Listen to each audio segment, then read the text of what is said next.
In a land of myth and a time of magic, the destiny of a great kingdom rests on the shoulders of a young boy. His name, Merlin. Hey everybody! Welcome once again to my weekly thing with Merlin. As you guys have already seen by my clothing change, I was gonna do it in the span of the same week, except I was kind of thinking to myself, I'm not as professional as my buddy Jen, so I figured I would do 2 episodes in the same span of the same week, and then keep on going from there. And today's episode, what I'm talking to you guys about, is Valiant. This is the second episode of the first season, and wow, do they go into how it escalates even further from the first episode. We open up the episode, of course, to the titular character named after this episode of Valiant going to a mystical swordsman / blacksmith that sells him a magical shield that has snakes embedded into it with an animation spell. Animation magic being the all be all sort of magic within the episode, of course, to showcase what's going on.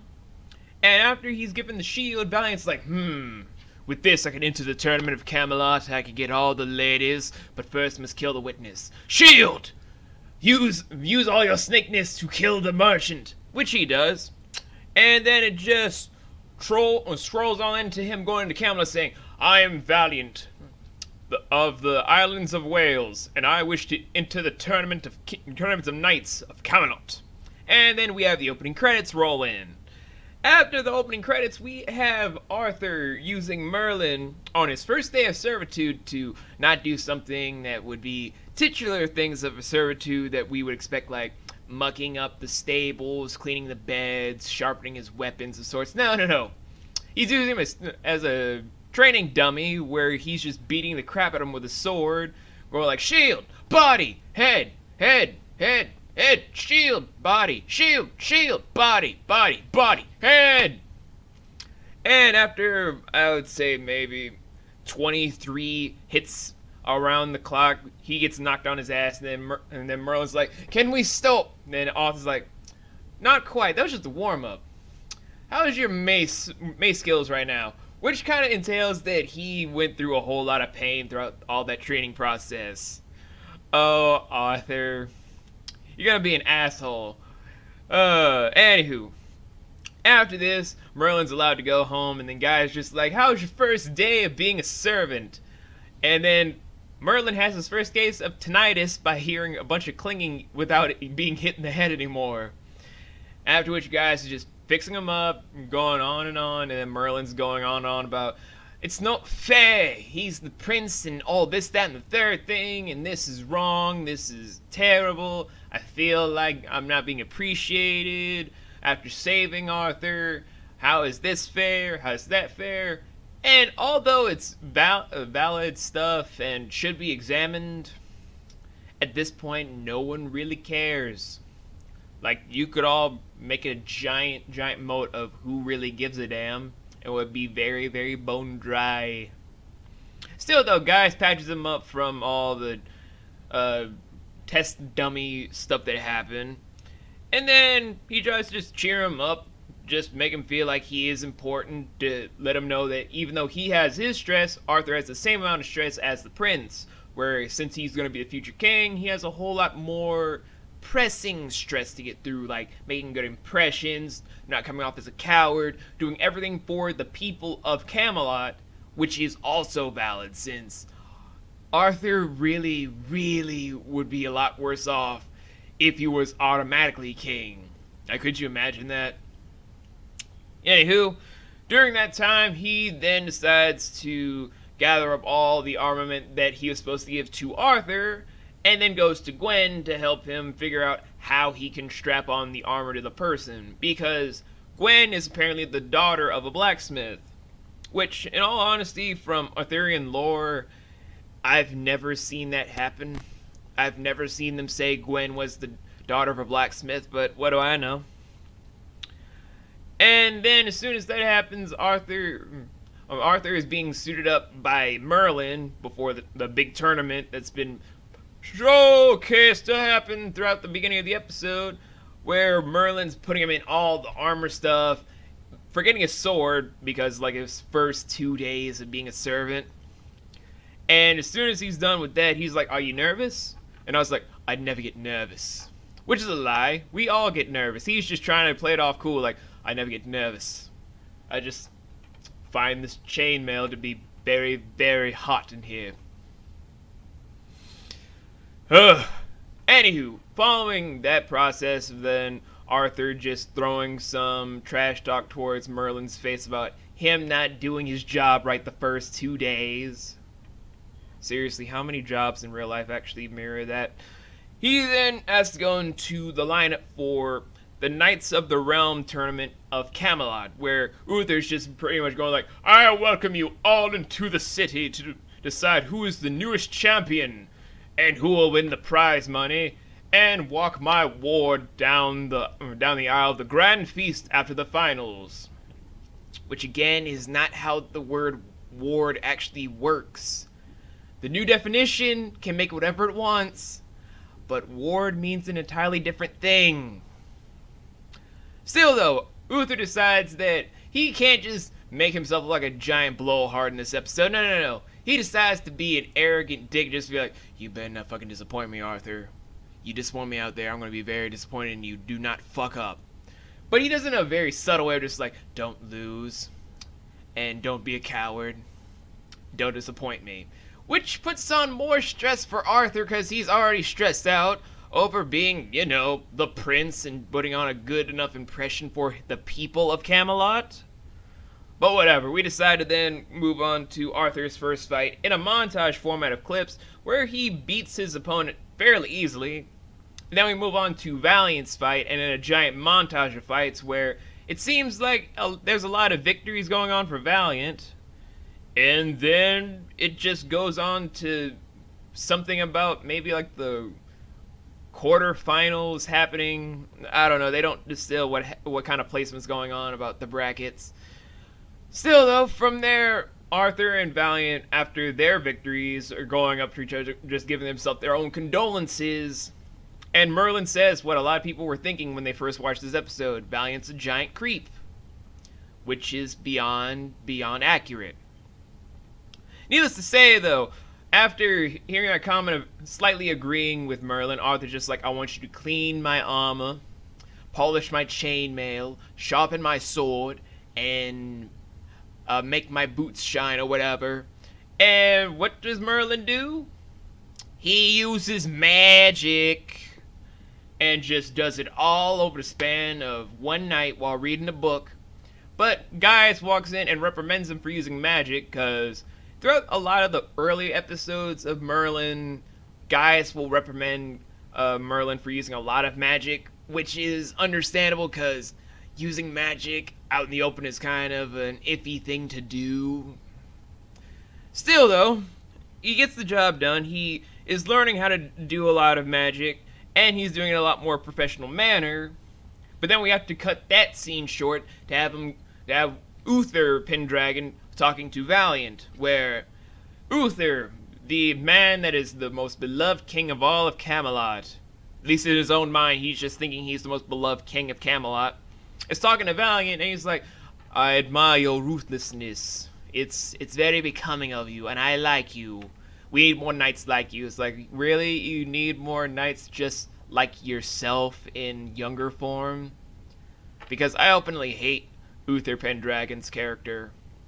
Because Uther is probably the biggest dick to ever be a dick. He makes all the dicks that are in today's modern times seem pleasant in comparison. Like, literally, name a dick in the comments section, I'll literally be like, Uther Pendragon's a lot worse. You can even throw the one person we all openly hate, and even the Canadian islands that recently said that we'll have refugee of if that person becomes the you-know-what. I would still say Uther Pendragon is a lot worse. And the fact that he and Valiant get along so well makes it a lot worse. Still though, from there, Valiant then talks to Morgana, my other least favorite person in the show, and has flirty banter with her before going off to become Mr. Popular of the entire tournament. And how does Arthur get the treatment? All he gets from his dad is just one word like, "Arthur, father, okay, move on." And then he goes to Morgana and is just like, I see you like Mr. Popular over there. And then they have their whole, I don't know if they're brother-sister dialogue or if it's just petty jealousy dialogue. It kind of varies between the two because it's never very clear in the first season what the hell's going on. Still, though, Morgana seems to fancy Valiant in a very sexual way.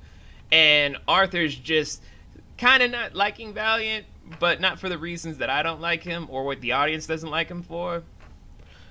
And then it just moves on to Morgana going up to Gwen going like, I hope Valiant wins. Simply because Arthur doesn't want her sexually. And then Gwen's just like, you don't mean that, dude. She's like, I do. And then it just cuts from there to Arthur going into some tangent or whatever about Merlin going off to get his stuff, which he does go to the armament to get his stuff. But then he hears the hissing from Valiant's shield. And as soon as he hears the hissing, he's like, I wonder what is going on with that. Only to get stopped by Valiant going like, what the hell are you doing with my shield? What the hell are you doing, servant boy? And then Merlin's just like, I just came to get my master's things. And then he gets all his stuff in a giant tizzy, only to go up to Arthur's room, and then he's just like momentarily impressed, like, you did all this in one night? Well, I hope you can remember to put it on me correctly this time. Which in a quick montage he does. And then Arthur is impressed. Only to then start talking some shite talking to Merlin. Like, really, Arthur, I know you get better by the time the series ends, but do you have to be a dick all the time? Seriously, being an arrogant asshole is not the way to go in your introduction. Oh.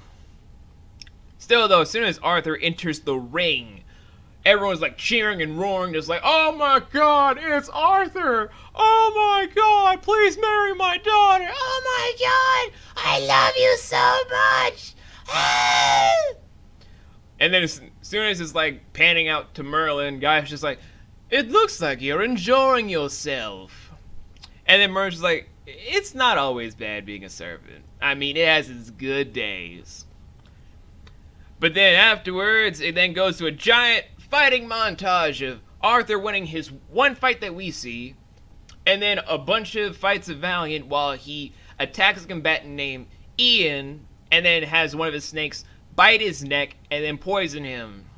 As soon as Gaius examines him, he just goes through the entire stuff of what a poisoning from a snake does. Slow breathing, fever, shaking, all that sort of stuff.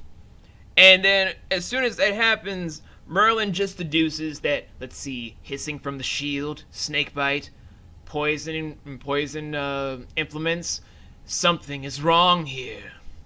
I got it! And then runs off to see that indeed Valiant's shield is magic and the snakes on the shield are alive. Only to then almost get caught by Valiant. So he runs off to Gaius to tell him. But Gaius is like, wait. So you don't have any proof, even though I know it's magic, and you know it's magic, and you're going to try and tell the people without any resounding proof? Come on, Merlin, be smarter than that. He said in a lot more of an elegant manner, but I'm just saying it in like a blatant manner. So Merlin's just like, oh, they want proof? They want proof? Hold on then, because I don't know if I can figure out some proof. And so they pan out to the next day where it's Arthur talking about his next opponent being tall, big, and slow. So he's like, it's an easy win. And it proves to be an easy win in the clips that we see. Only then go back to Valiant being continuously Valiant and straight up poison fools. And the guy's just like, you know what, Merlin? We need to get the proof that we need to make sure that Valiant's put away. But how are we gonna get it? And then Merlin's like, I got it at last. It took me a day and some off-screen thinking, but I think I got it. He runs off to Valiant's room, tries to figure out how to get the snakes to come out. He hears the footsteps coming from behind him. And as soon as he hears the footsteps outside of Valiant's door, one of the snakes comes alive and tries to bite Merlin. But on instinct, he grabs the sword and then slices the head off, takes the sliced off head as the other snakes come out of the shield, and he just runs off with the head in his hand to get the Gaius to start the antidote. And although Gaius is admiring that he got the antidote in time for him with the anti-venom, he then tries to run it off to Arthur. But since it's the first season and there's not a lot of trust built, Arthur's kind of like in disbelief that Merlin could do anything involving cutting off a snake's head, or even that the shield is magic. Although as soon as Merlin gives him his word, he's like, okay, I can believe you. But it would have been a perfect plan to tell him all this, except for the fact that the snakes were out of the shield and spying on everything that happens between Arthur and Merlin. So as soon as Arthur was talking to everyone about a meeting that he wanted to get with his father, and how he wanted to get Valiant evicted from the tournament for using magic, and even when Gaius provides the antidote to make sure that Ian wakes up to confirm the story from seeing the snake come out of the shield, Valiant is already a step ahead and poisons Ian again to kill him. So as soon as the meeting happens where he's trying to show all the evidence, apparently the shield won't activate to show the snakes. The person that Gaius brought back to life is already dead. And because Merlin tried to bring the proof up to him, they try to take him out of servitude and lock him up, only for Arthur to, since all the evidence is tampered with, say that he was wrong about all the claims, and then drops the charges. And then as soon as they're talking in the background in Arthur's room, Arthur fires Merlin, tells him to get out of his face, and then Merlin's just trying to think in his head, what's even the point anymore? So he then goes off to talk to some people about what to do, and then he decides to go straight to the person himself that keeps telling him why he should even be there, which is the Great Dragon. And as soon as the Great Dragon shows up on screen with Merlin going on and on about, like, the destiny's not mine, John Hurt does his best John Hurt, and John Hurts the shit out of his John Hurt by saying that his destiny has only just begun with these first few days, and he is never going to give up on what he's going to do for his destiny within the Arthurian lore. So it's kind of good, right? Wrong. See, during all the events that were transpiring where he was poisoning combatants, it's almost time for the final round between Arthur and Valiant. Except for the fact that as soon as that is all going down, Uther has already tried to promise Valiant a seat in knighthood because he reminds him so much of himself. Delicious, isn't it? God, is Uther the most despicable man of all kind. Still though, after this is done, Arthur is just trying to come up with a plan about what to happen, but during the days to follow, he's honestly in shock about what he can and cannot do because he's honestly stuck. He doesn't know what to do. So after a discussion with Gwen about whether or not he should do something or shouldn't he then comes up with a brilliant idea after looking at a stone statue of a dog, going like, I got it.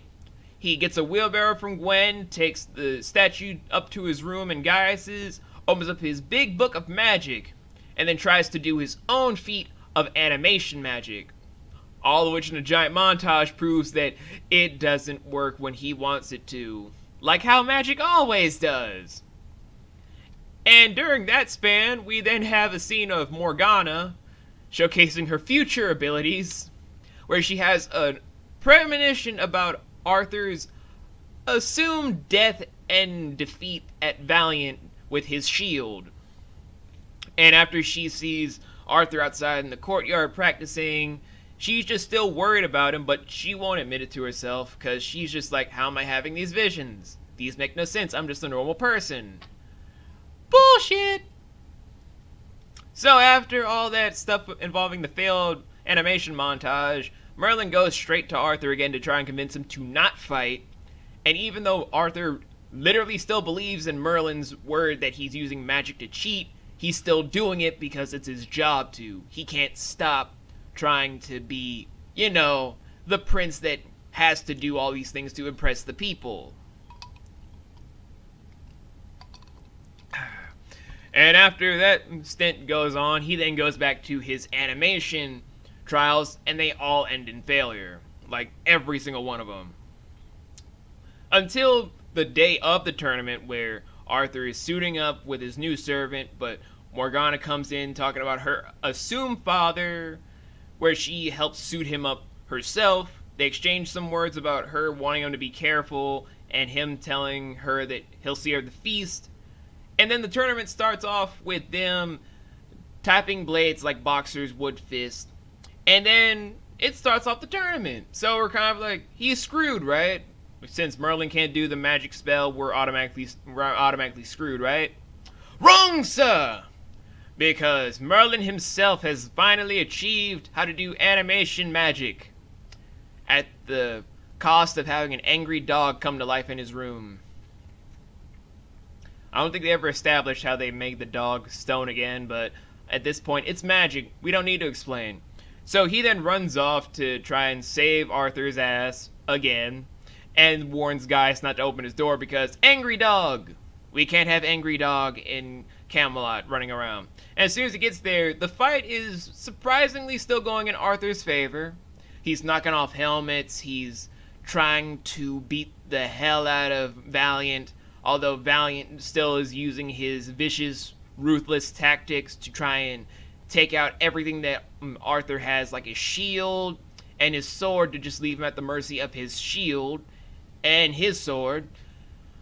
And then as soon as he's trying to go in for other blows, when they're just separated for a brief moment, Arthur is literally thinking to himself, oh god, I am dead. But Merlin is there to use his new animation magic to bring the snakes to life, and shows all of Camelot, even in the shadows, that Valiant was lying about his claim, and that he really, really was a despicable human being. And it's all just up to Arthur to save his own self, which if it weren't for Morgana throwing him a sword, he would be dead. And then he just decides to kill Valiant and win the tournament, becoming champion once again and leading Morgana in a parade of sorts inside the Great Hall, where everyone's like, yay, Arthur, yay, our prince won, yay! And then we have some back and forth discussions, like how Merlin's talking about how Arthur gets all the things in life, but Gaius had to remind him it's only because of Merlin that Arthur's able to get all these things. And then Morgana and Arthur have their whole back and forth bickering discussion that I don't feel like repeating. Mostly because it starts off with them talking about, is Uther going to apologize to Arthur for not believing him? Which Arthur just openly says he'll never apologize. He's always like that one person like, I'm not gonna apologize, but that was total bullshit. We know that we should be sorry, but those bombs weren't ours. They were the neighboring kingdoms. So don't blame us. He's kind of like those kind of people. But after their own separate discussions, Arthur then goes up to Merlin and then is like, I'm sorry I fired you. I'm sorry I didn't trust in your word to back up your claim with my father. I really apologize. And then Merlin's just like, well, just buy me a drink and we even. But then Arthur had to come back like, I can't be seen buying my servant any drink. Which goes into them saying like, Merlin has his job back, and now they have to end the episode with Arthur giving him a giant list of duties to do because his former servant didn't do, and then roll credits. So, what is my own take on Valiant itself, just going piece by piece into things in my own mind? Well, story is actually pretty solid and giving us a good villain in exchange for the grieving mother in the last episode. Valiant himself is very much of a tactician and a very ruthless fighter in the ring, while at the same time being a good strategist to cover up his entire tracks when he's out of the ring when people discover his secret. He's one of those very good grounded sort of characters that can really shake up the formula for magic users, trying to make sure that the magic and the sword element is still kept relevant. And because of it, it gave a lot of good drama about who can you trust, who can you not trust, what is real, what is not real. and how to discern whether or not to actually approach things in an actual good manner. And we even start developing into the future relationship of Merlin and Arthur, of Merlin going into Arthur to discuss things on a real life level and trying to warn him about the trouble, but because Arthur can't find out about a secret or even know what's really going on, he's in disbelief and tries to just do what he can with what he actually knows in a limited basis. And at the same time, we do end up with good character foreshadowing about Morgana's future character within the Arthurian lore, like we all know, and what she's going to be doing in the rest of the series, and even establishing some other stuff like Arthur learning new magic spells and even doing incantations in this episode, meaning that he cannot just go off all instinctive anymore, but also do incantation magic. And with all that, we even have some good fight choreography that we haven't seen in the last episode, where we're seeing all the things with sword play that I haven't seen in a long time involving sword and shield combinations. Like, to do those in a non-bullshit manner, like how they say, the Greeks did it awesomely. No, guys. No. If you want to see good things, don't look at gladiators. Look at knights from Middle Ages who perfected the sword and shield tactic that gladiators only did on the fly. Like, take freestyle and then put it in a professional manner for sword fighting. That is the only time I'll agree that the Middle Ages beat the Greeks in fighting styles. And even going into how Merlin tries to discern whether or not his destiny is his own or isn't is very relatable, since a lot of people in those kind of situations be like, I don't know if I'm actually in charge of this. I don't know how to feel about it. Which is, again, good character development. It also shows that he's still human despite being magical. And it doesn't hurt the fact that we also still establish the formula of Morgana and Arthur not always being at each other's sides, but at the same time having each other's own well-being at the forefront of their minds. So, yeah, Valiant was a good episode. I really enjoyed it. I really liked it. And quite frankly, it was a good rewatch for me. Although, next time we're going to be talking about the Mark of Nimue, which shows one of my favorite female characters in all of the Arthur myths ever. So I'll see you guys in the next one. So peace, take care, my little nomads. I'll see you guys in that one. And always remember to be cool, stay stylish. I'll see you guys next week.